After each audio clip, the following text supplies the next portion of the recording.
Good morning students. आज हम आपके लिए लाए हैं अवतल उत्तल दर्पण से प्रतिबिंब बनने के नियम। ठीक है, या उनका अवतल और उत्तल दर्पण से प्रतिबिंब किस प्रकार बनते हैं उनके बारे में हम आपको डिस्कस करेंगे। अवतल दर्पण की 6 कंडीशंस होती हैं और उत्तल दर्पण की 2 कंडीशंस होती हैं प्रतिबिंब किस प्रकार बनते हैं। तो यहाँ आपके सामने सारी कंडीशन बनी हुई, मैं आपको एक एक करके समझाता जाऊँगा सब। तो सबसे पहले देखिए, मैं एक यहाँ छोटा सा एक दर्पण बना रहा हूँ आपके लिए, या आप ये देखिए ये अवतल दर्पण बना हुआ है आपके लिए। अब इसकी 6 कंडीशंस आपको याद कैसे रखनी है वो भी मैं आपको बताता हूँ। हमारे पास 3 पॉइंट होते हैं, एक ये सी जो वक्रता केंद्र होता है, एफ फोकस और पी ग्रुप। ठीक है तो 2 कंडीशंस, यानी ये जो सी वाली कंडीशंस है ये मध्य यानी बीच की कंडीशंस होती हैं, ऐसा माना जाता है। अब कैसे? सबसे पहले तो कोई वस्तु इतनी दूरी पर हो सकती है कि वो हमें दिखाई ना दे, तो हम उसको इस जगह को बोलते हैं अनंत। ठीक है, तो पहली कंडीशन अनंत पे हो जाती है। दूसरी कि वो सी से थोड़ी बहुत पीछे हो लेकिन अनंत पे ना हो, तो ऐसी कंडीशन को हम बोलते हैं सी से परे होना। ठीक है, 2 कंडीशन हो गई, यानी केवल इस सी वाले पॉइंट से सारी कंडीशन याद रखी जा सकती हैं। थर्ड कि वस्तु जस्ट इसी वक्रता केंद्र पर होना, जो सबसे उधर बनी हुई है कोने में, थर्ड नंबर पे सी पर। ठीक है, इसके बाद वस्तु के अब इन दो पॉइंट के बीच में वस्तु आ जाती है सी और एफ के बीच में, तो वो यहाँ बनी हुई है।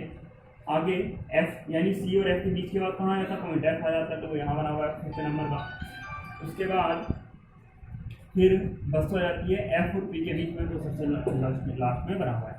आपको इस तरह से 6 कंडीशन याद रखनी है। इसके लिए एक चीज़ और आपको याद रखनी पड़ेगी कि जब वस्तु सी पर होती है तो जितनी बड़ी वस्तु होती है उतनी ही साइज का प्रतिबिंब बनता है।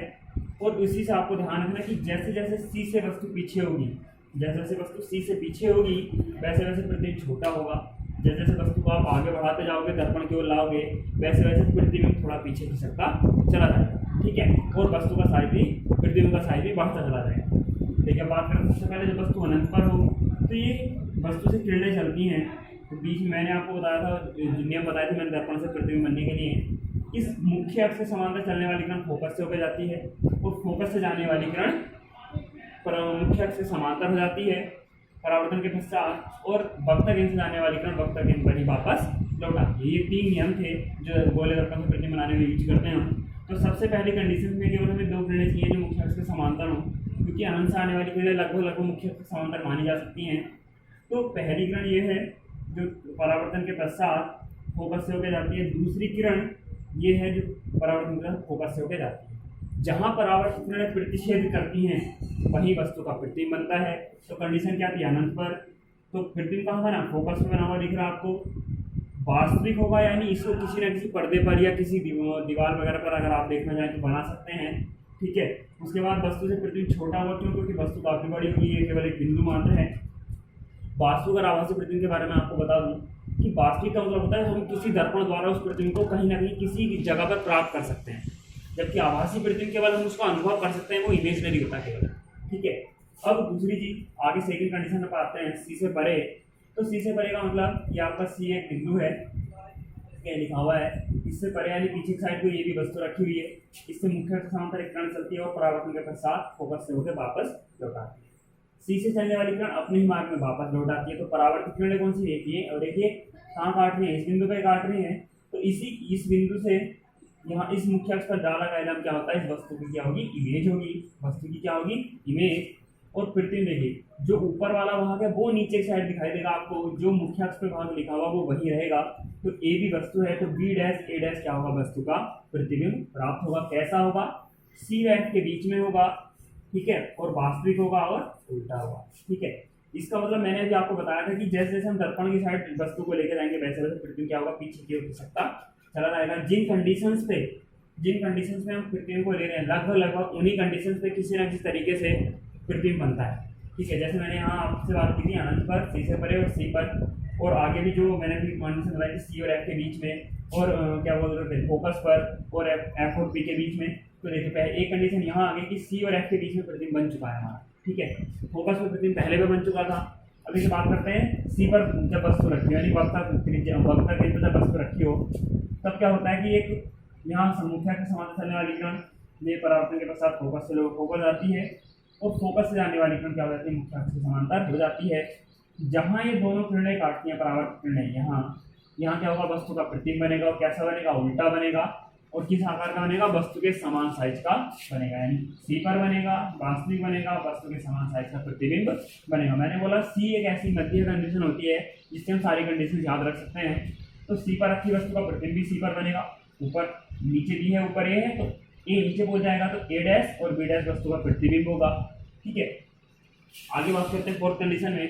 तो कंडीशन क्या होती है, सी व एफ के बीच में, यानी सी पर तो हम पहुंच गए थे वहाँ, अब सी और एफ के बीच में आ जाते हैं। ठीक है, तो सी पॉइंट ये है आपका, सी और एफ के बीच में एक वस्तु रखी है भी।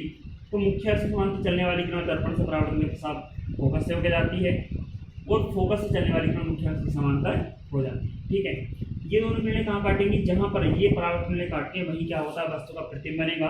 तो बी डैश ए डैश होगा वस्तु का प्रतिबिंब होगा। कैसा होगा, देखिए अब यहाँ जब वस्तु के बराबर साइज का प्रतिबिंब बन चुका है तो उससे जब पीछे हटेगी वस्तु तो वस्तु का प्रतिबिंब का साइज क्या हो जाएगा, बड़ा हो जाएगा। तो यानी वस्तु क्या होगी, नीचे मुख्य अक्ष से नीचे बनी हुई है तो इसका मतलब प्रतिबिंब क्या होगा, उल्टा होगा। ऊपर बनता है तो प्रतिबिंब सीधा होता है। दर्पण से अगर वस्तु की साइड ही बनता है प्रतिबिंब तो वास्तविक होगा, अगर दर्पण के पीछे की साइड बनेगा तो आभासी होगा। ठीक है, अब यहाँ क्या है कि दर्पण से बिंब की ओर ही प्रतिबिंब बना हुआ था वास्तविक होगा, नीचे बना तो उल्टा होगा। और क्या है कि बस अगर सी से जैसे ही पीछे हटता है प्रतिबिंब वैसे वैसे क्या होता है, प्रतिबिंब बड़ा होना शुरू हो जाता है। तो वास्तविक होगा, उल्टा होगा और वस्तु से बड़ा होगा। ठीक है, नेक्स्ट कंडीशन पे आते हैं। जहाँ वस्तु कहाँ रखी हुई है, फोकस पर रखी हुई है, तो मुख्य से समांतर चलने वाली किरण फोकस से होकर वापस आ जाती है, वक्र किरण से चलने वाली किरण वक्र किरण पर ही वापस आ जाती है। इन दोनों किरणों को जब हम आगे बढ़ाते हैं तो हमें ऐसा लगता है कि ये किरणें अनंत पर जाकर मिलती हैं, इसीलिए जो प्रतिबिंब बनता है वो क्या बनता है, अनंत पर बनता है, वास्तविक होगा और उल्टा होगा। सबसे लास्ट कंडीशन है, केवल अवतल दर्पण ही एक ऐसा दर्पण है जो अधिकांश वास्तविक, उल्टा और बड़ा प्रतिबिंब बनाता है। ठीक है, केवल एक ये ऐसी कंडीशन है जो हम आपको बता रहे हैं कि इसमें आभासी और सीधा प्रतिबिंब बनता है और वस्तु से बड़ा। तो एफ और पी के बीच में, यानी फोकस और ध्रुव के बीच में हम कंडीशन की बात कर रहे हैं। तो फोकस ये है, ध्रुव ये है, इसके बीच में एक वस्तु रखी हुई है ये भी। ठीक है, अब यहाँ से क्या होता है कि एक तो किरण ध्रुव पर पड़ती है और ये क्या करते हैं, परावर्तन नियम का पालन करती है और वापस क्या होती है, परावर्तित हो जाती है। अब एक किरण सी से होते हुए इस वस्तु के ऊपरी केंद्र से दर्पण में टकराती है और वापस अपने माध्यम में लौट आती है। ये जो परावर्तित किरणें हैं जब इनको आगे की ओर बढ़ाते हैं तो हमें ऐसा लगता है कि ये दर्पण के पीछे जाके कहीं मिल रही हैं और वहाँ वस्तु का प्रतिबिंब बनाती है ए डैश बी डैश।